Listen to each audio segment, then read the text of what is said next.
नींद भी खुली न थी कि हाय धूप डल गई, पांव जब तलक उठे कि जिंदगी फिसल गई।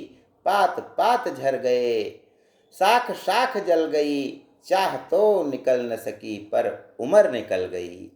गीत अश्क बन गए, छंद हो दफन गए, साथ के सभी दिए धुआं पहन पहन गए।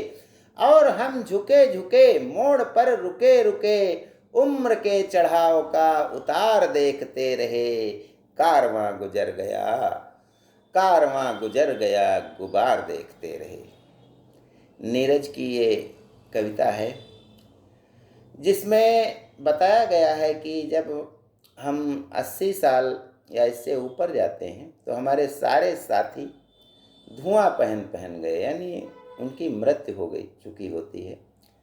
80 साल की उम्र का पड़ाव जो होता है उसे पार करना और उसको पार करने के बाद भी हम स्वस्थ और मस्त रहें, इस संबंध में ज्ञान गंगा के इस 3 पत्ती कार्यक्रम में आपसे चर्चा करते हैं।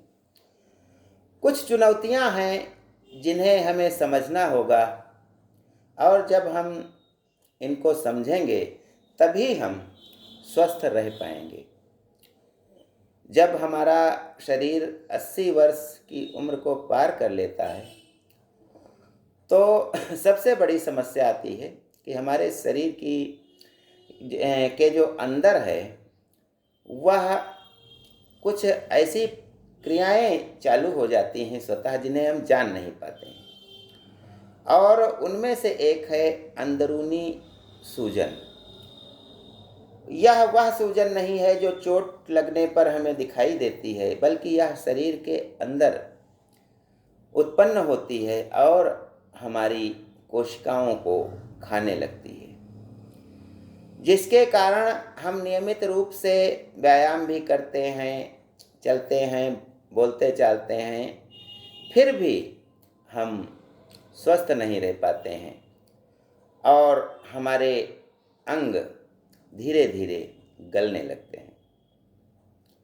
तो इसके सुधार के लिए हमें समय समय पर मेडिकल जांच की आवश्यकता होती है और प्राकृतिक रूप से जो खाना है, यानी तला भुना नहीं, प्राकृतिक खाना जो है, सुपाच्य खाना हमें खाना चाहिए और धूप में थोड़ी देर बैठ करके या चल फिर करके हमें अपने को स्वस्थ रखना चाहिए।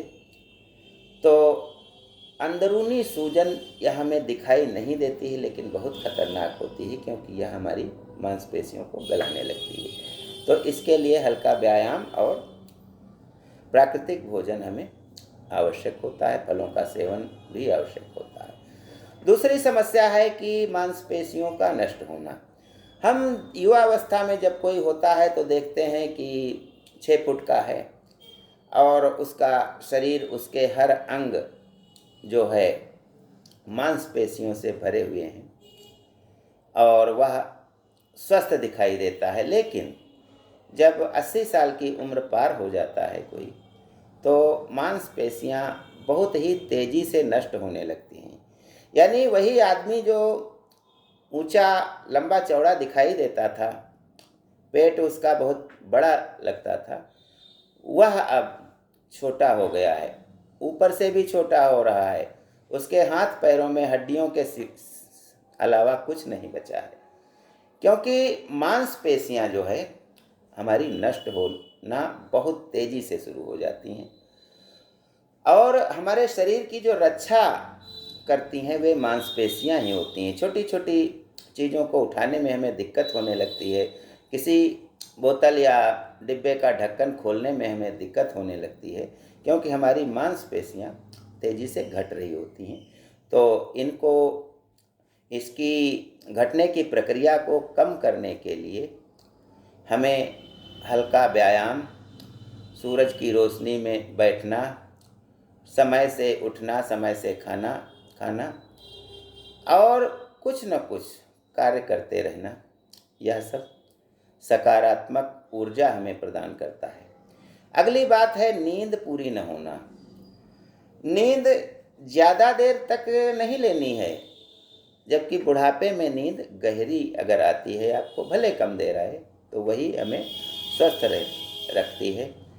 तो बार बार उचक जाना, जग जाना, अगर नींद हमारी पूरी नहीं होती है तो हमें स्वास्थ्य संबंधी बहुत परेशानियां होती हैं। हमारी कोशिकाओं को विश्राम नहीं मिलता है और हमारे हाथ पैरों में लगातार दर्द बना रहता है, उठने चलने फिरने में दिक्कतें आने लगती हैं। तो नींद पूरी होना बहुत ज़रूरी है। और अगली बात है अकेलापन। इस उम्र के बाद घर के सदस्य प्रायः इंतज़ार करने लगते हैं कि अब इनमें कोई दम नहीं रहा है और जल्दी से मर जाएं तभी अच्छा है, परेशानी होती है।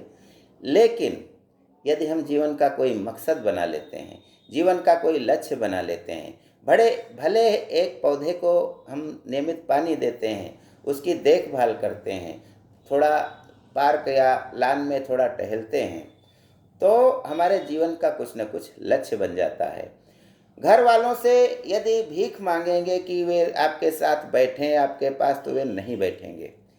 और ऐसे में हमें अपने अकेलेपन को दूर करने के लिए कुछ क्रिएटिव करना चाहिए, जिससे कि हमारा शरीर स्वस्थ बना रहे।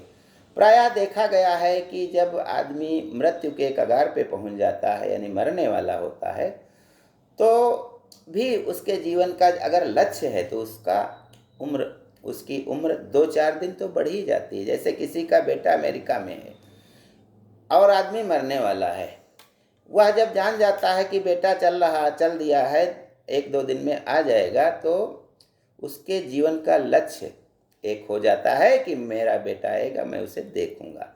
इसलिए उसकी मरने का समय है वह भी आगे बढ़ जाता है।